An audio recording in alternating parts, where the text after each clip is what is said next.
നമസ്കാരം. അധ്യാപികമാരടക്കം പിടിയിലായ ഏറെ വിവാദമായ വടകര MDMA ലഹരിമരുന്ന് കേസിൽ അന്വേഷണം പുതിയ ഘട്ടത്തിലേക്ക്. സംഭവത്തിന് പിന്നിലെ പ്രധാന സൂത്രധാരനും ലഹരിമരുന്നിന്റെ പ്രധാന വിതരണക്കാരനുമായ യുവാവിനെ പോലീസ് തിരിച്ചറിഞ്ഞു. വയനാട് സുൽത്താൻ ബത്തേരി സ്വദേശിയായ 22-കാരനായ ഷിൻഡോ ഷിബു ആണ് കേസിന്റെ മാസ്റ്റർ മൈൻഡ് എന്ന് അന്വേഷണ സംഘം വ്യക്തമാക്കി.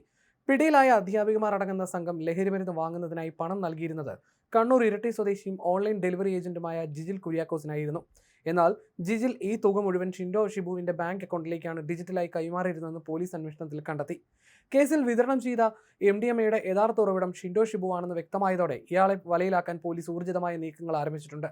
നിലവിൽ ഒളിവിലുള്ള പ്രതിക്കായി കേരളത്തിന് പുറമെ അയൽ സംസ്ഥാനങ്ങളായ കർണാടക, തമിഴ്നാട് കേന്ദ്രീകരിച്ചും തിരച്ചിൽ ഊർജിതമാക്കിയിട്ടുണ്ട്. ഷിൻഡോ ഷിബു പിടിയിലാകുന്നതോടെ സംസ്ഥാനത്തേക്ക് ലഹരിമരുന്ന് എത്തിക്കുന്ന വൻ അന്തർ സംസ്ഥാന ലഹരി ശൃംഖലയെക്കുറിച്ചും അതിന്റെ കണ്ണികളെക്കുറിച്ചും കൂടുതൽ ഞെട്ടിക്കുന്ന വിവരങ്ങൾ പുറത്തുവരുമെന്നാണ് അന്വേഷണ സംഘത്തിന്റെ വിലയിരുത്തൽ. ഇയാളുടെ ബാങ്ക് അക്കൗണ്ട് വിവരങ്ങളും സാമ്പത്തിക ഇടപാടുകളും പോലീസ് വിശദമായി പരിശോധിച്ചു വരികയാണ്. പേരാമ്പ്ര BRCയിലെ 3 അധ്യാപികമാരടക്കം 5 പ്രധാന പ്രതികളാണ് കേസിൽ നിലവിൽ റിമാൻഡിൽ കഴിയുന്നത്. സമൂഹത്തിൽ മാതൃകയാകേണ്ട അധ്യാപകർ തന്നെ വൻതോതിൽ ലഹരിമരുന്ന് കടത്താൻ മുന്നിട്ടിറങ്ങിയത് വലിയ പൊതുജന രോഷത്തിന് വഴിതെളിച്ചിരുന്നു. കേസിലെ മറ്റൊരു പ്രതിയായ ജിജിൽ കുര്യാക്കോസിനെ മുൻനിർത്തിയായിരുന്നു ഷിൻഡോ ഷിബു ലഹരിമരുന്ന് വിതരണത്തിന്റെ സാമ്പത്തിക കാര്യങ്ങളും വിതരണ ശൃംഖലയും നിയന്ത്രിച്ചിരുന്നത്. പ്രതികൾ തമ്മിൽ നടത്തിയ വൻതുകയുടെ ഡിജിറ്റൽ സാമ്പത്തിക ഇടപാടുകളുടെ രേഖകൾ പോലീസ് ശേഖരിച്ചിട്ടുണ്ട്. ഷിൻഡോയുടെ അക്കൗണ്ടിലേക്ക് എത്തിയ തുകയുടെ ഉറവിടം ഇത് ആരിലേക്കൊക്കെ കൈമാറി എന്നതും കേന്ദ്രീകരിച്ചാണ് നിലവിൽ അന്വേഷണം പുരോഗമിക്കുന്നത്. ലഹരിമരുന്ന് എത്തിച്ചു നൽകുന്നതിൽ ഷിൻഡോയ്ക്ക് ബംഗളൂരു അടക്കമുള്ള വൻ നഗരങ്ങളിലെ ലഹരി മാഫിയകളുമായി നേരിട്ട് ബന്ധമുണ്ടെന്നാണ് പോലീസിന് ലഭിക്കുന്ന സൂചന. ലഹരിമരുന്ന് ഇടപാടുകൾക്കായി ഇയാൾ വ്യാജ സിം കാർഡുകളും എൻക്രിപ്റ്റഡ് മെസ്സേജിംഗ് ആപ്പുകളുമാണ് ഉപയോഗിച്ചിരുന്നത്.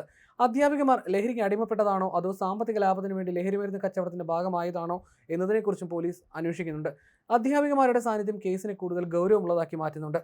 സംസ്ഥാനത്ത് ലഹരിമരുന്നിന്റെ ഉപയോഗവും വിതരണവും തടയുന്നതിന്റെ ഭാഗമായി വടകരയും പരിസര പ്രദേശങ്ങളും കേന്ദ്രീകരിച്ച് വരും ദിവസങ്ങളിലും കർശന പരിശോധനകൾ തുടരുമെന്നാണ് റൂറൽ പോലീസ് ഉദ്യോഗസ്ഥർ അറിയിക്കുന്നത്. ഷിൻഡോ ഷിബുവിനായിട്ടുള്ള ലുക്കൌട്ട് നോട്ടീസും പോലീസ് ഉടൻ പുറത്തിറക്കും. കേസിലെ പ്രതികളുടെ ബാങ്ക് അക്കൗണ്ടുകൾ പരിശോധിച്ച പോലീസിന് ഞെട്ടിക്കുന്ന കണക്കുകളായിരുന്നു ലഭിച്ചത്.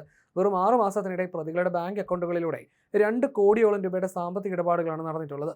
ലഹരി വാങ്ങുന്നതിനായി വിവിധ ഭാഗങ്ങളിൽ നിന്നുള്ള ആളുകൾ QR കോഡ് വഴിയും UPI വഴിയും കൈമാറിയ പണമാണിതെന്ന് പോലീസ് സ്ഥിരീകരിച്ചിട്ടുണ്ട്. കണ്ണൂർ DIG കാർത്തികിന്റെ നേതൃത്വത്തിലാണ് അന്വേഷണം. റൂറൽ SP മെറിൻ ജോസഫാണ് ഈ ലഹരി മാഫിയയിലെ നിർണായക കണ്ടെത്തലുകളിലേക്ക് അന്വേഷണത്തെ എത്തിച്ചത്. അറസ്റ്റിലായ അധ്യാപികമാരുടെ ബാങ്ക് അക്കൗണ്ടുകൾ വഴിയും 50 ലക്ഷത്തിൽ പരം രൂപയുടെ വിനിമയം നടന്നിട്ടുണ്ടെന്ന് കണ്ടെത്തിയിട്ടുണ്ട്. ലഹരിമരുന്ന് സംഘങ്ങൾക്ക് വേണ്ടി പണം വെളുപ്പിക്കാനും ഏജന്റുമാർക്ക് പണം കൈമാറാനും അധ്യാപികമാർ തങ്ങളുടെ അക്കൗണ്ടുകൾ വിട്ടു നൽകുകയായിരുന്നു എന്നാണ് കരുതപ്പെടുന്നത്. പണത്തിന്റെ സ്രോതസ്സും അതിന് ബദലായി നൽകിയ MDMAയുടെ അളവും കണ്ടെത്താൻ ബാങ്ക് സ്റ്റേറ്റ്മെന്റുകൾ വിശദമായി പരിശോധിക്കുകയാണ്.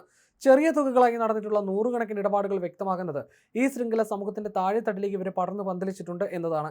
കോളേജ് വിദ്യാർത്ഥികൾ, ചെറുപ്പക്കാർ, IT ജീവനക്കാർ എന്നിവരാണ് ഇത്തരത്തിൽ 1000, 2000 രൂപ നിരക്കിൽ പണം അയച്ചിട്ടുള്ളതെന്നാണ് നിഗമനം. ഈ അക്കൗണ്ട് ഉടമകളെ കേന്ദ്രീകരിച്ചും വരും ദിവസങ്ങളിൽ അന്വേഷണം വ്യാപിപ്പിക്കും. സാധാരണ ലഹരി കേസുകളിൽ ക്യാരിയർമാരും ചെറിയ ഏജന്റുമാരും മാത്രമാണ് പോലീസിന്റെ വലയിലാകാറുള്ളത്. എന്നാൽ ഇവിടെ ഉപഭോക്താക്കളെ തന്നെ ലഹരി വിൽപ്പനയിലെ കണ്ണികളാക്കി മാറ്റുന്ന തന്ത്രമാണ് യഥാർത്ഥ പ്രതികൾ പയറ്റിയത്.